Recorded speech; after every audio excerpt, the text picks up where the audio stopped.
Jóvenes, tengan ustedes muy buenos días. El día de hoy en nuestra asignatura de lenguaje hablaremos acerca de las clases de sujeto. Para ello te pido por favor que tengas a la mano tu libro de lenguaje, tu lapicero y tu cuaderno para que tomes nota de lo más importante y trabajes en el libro completando en los ejercicios. Empezamos entonces.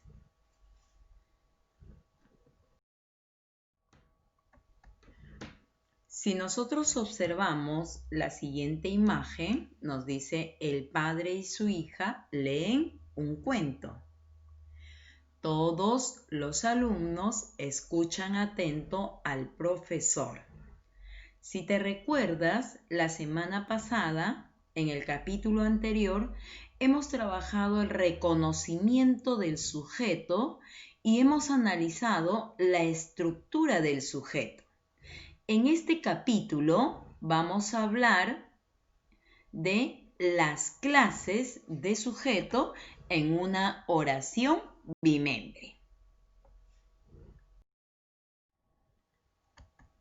Hablamos entonces de las clases de sujeto. Una de ellas es por la aparición del sujeto. Entonces vamos a tener a un sujeto tácito y a un sujeto expreso. Pero veamos primero al sujeto tácito. Tenemos la siguiente oración y nos dice, también comprendimos nuestra suerte.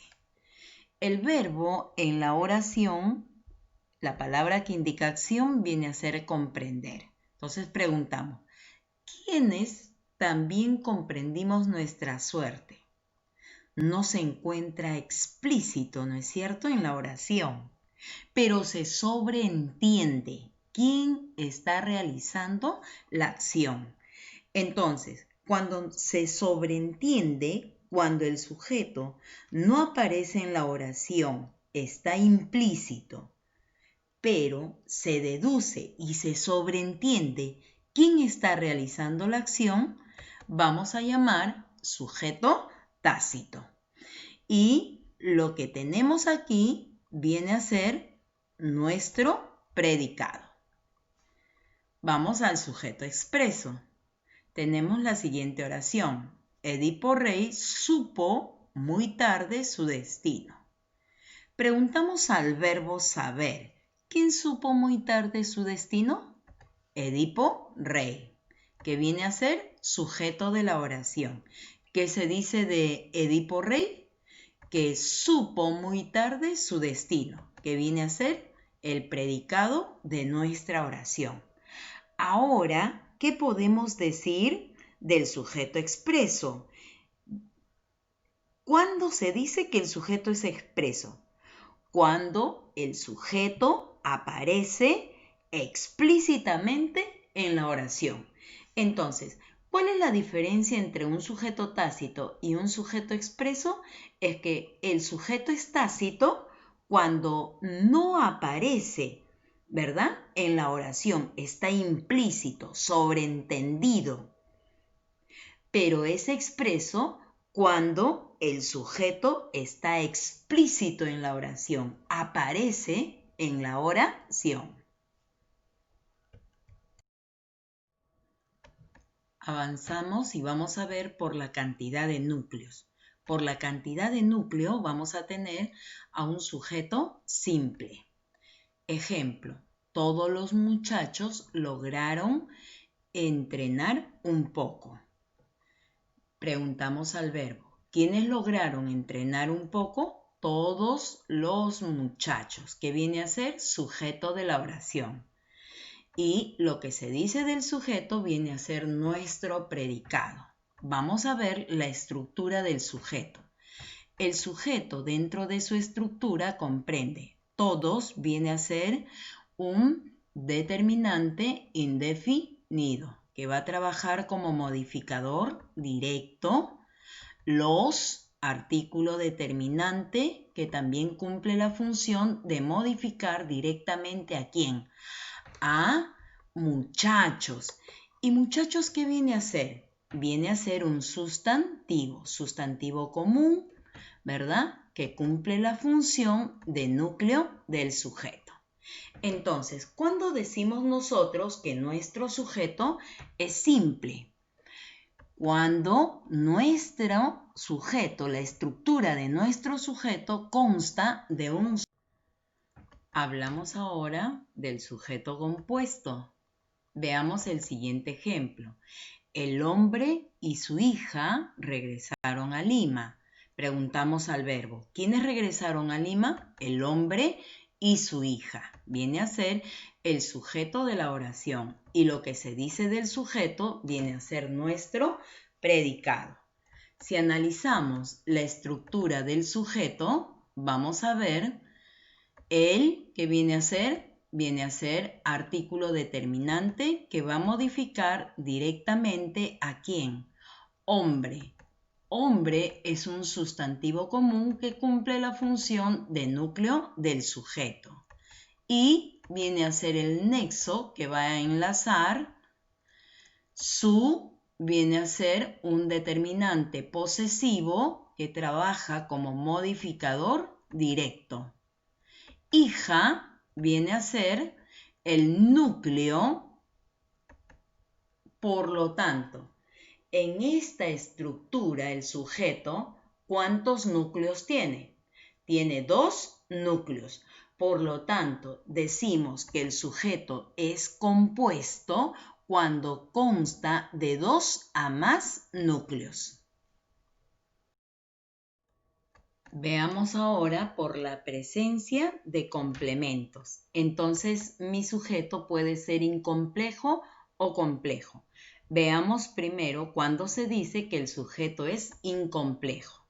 Observa el siguiente ejemplo y dice Ana María finalmente decidió partir para siempre. ¿Quién decidió finalmente partir para siempre? Ana María, que viene a ser sujeto de la oración. Y lo que se dice del sujeto viene a ser nuestro predicado.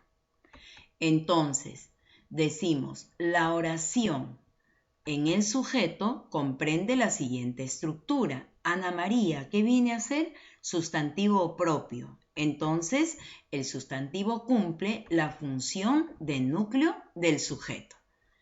Entonces, digo yo, el sujeto es incomplejo cuando carece de modificadores o aposición, no lleva modificadores. Veamos ahora cuando se dice que el sujeto es complejo. Tenemos la siguiente oración. La niña de ojos azules miró hacia el parque. Entonces, tengo ¿quién miró hacia el parque? La niña de ojos azules, que viene a ser el sujeto de mi oración. Y lo que se dice del sujeto viene a ser mi predicado. Entonces, si nosotros analizamos el sujeto, vamos a encontrar que la viene a ser artículo determinante que cumple la función de modificar directamente ¿a quién? Niña, ¿qué viene a ser? Viene a ser un sustantivo común que cumple la función de núcleo del sujeto. Y ahora tenemos de ojos azules, que vendría a ser el modificador indirecto, que está compuesto, ¿por qué? Por una preposición de que va a funcionar como nexo que va a enlazar. ¿A quién? A ojos azules, que va a trabajar como ¿qué? Como término de preposición y que comprende la siguiente estructura. Ojos, ¿qué viene a ser? Viene a ser un sustantivo y cumple la función de núcleo en su propio sintagma. Azules, ¿qué está haciendo? Está modificando, adjetivo calificativo que modifica directamente al núcleo. Ahí está. ¿Sí? Entonces, ahora dentro de su estructura, el sujeto comprende a modificador directo y modificador indirecto. Entonces decimos que el sujeto es complejo cuando presenta modificadores o aposición. Veamos ahora por la actividad del sujeto. Entonces vamos a encontrar a un sujeto agente y a un sujeto paciente. Veamos primero cuando se dice que el sujeto es agente. Tenemos la siguiente oración. El artista ganó el certamen. Preguntamos, ¿quién ganó el certamen? El artista, que vendría a ser sujeto de nuestra oración. Y lo que se dice del sujeto viene a ser el predicado. Entonces, la oración en el sujeto comprende la siguiente estructura. El que viene a ser artículo. Artículo determinante cumple la función de modificar directamente a quién. Artista, que viene a ser un sustantivo común. Como sustantivo cumple la función de núcleo del sujeto. ¿Quién realiza la acción? El sujeto. Por lo tanto, vamos a decir que el sujeto es agente cuando el sujeto realiza la acción del verbo. Entonces la oración se encuentra en voz activa. Ahora veamos cuándo se dice que el sujeto es paciente. Tenemos la siguiente oración. El certamen fue ganado por el artista. ¿Qué fue ganado por el artista? El certamen, que vendría a ser sujeto de la oración. ¿Y qué se dice del sujeto que fue ganado por el artista? Viene a ser mi predicado. Entonces, mi oración en su estructura del sujeto comprende lo siguiente. Él es un artículo determinante que está modificando directamente ¿a quién? A certamen, que viene a ser un sustantivo y cumple la función de núcleo del sujeto. Ahora, si nosotros observamos la oración, vamos a ver que el sujeto realiza la acción o recibe la acción. Cuando el sujeto realiza la acción, es un sujeto agente, ¿verdad? Pero cuando el sujeto recibe la acción, es un sujeto paciente. Por lo tanto, la oración se encuentra en voz pasiva. Ahí está. Entonces, el sujeto es paciente cuando recibe la acción del verbo. Entonces, nuestra oración se encontrará en voz pasiva. Muy bien, jóvenes, muchísimas gracias. Hemos llegado a la parte final. Recuerda que tienes que dar los exámenes y también la tarea. Los ejercicios de tu libro están en la plataforma, lo tienes que desarrollar ahí. Entonces, primero puedes trabajar en tu libro y luego en la plataforma, ya una vez estando seguro, pasas ya a la plataforma a desarrollar. Éxitos entonces. Recuerda, lávate frecuentemente tus manos y cuídate. Nos vemos la siguiente semana, el día lunes. Gracias.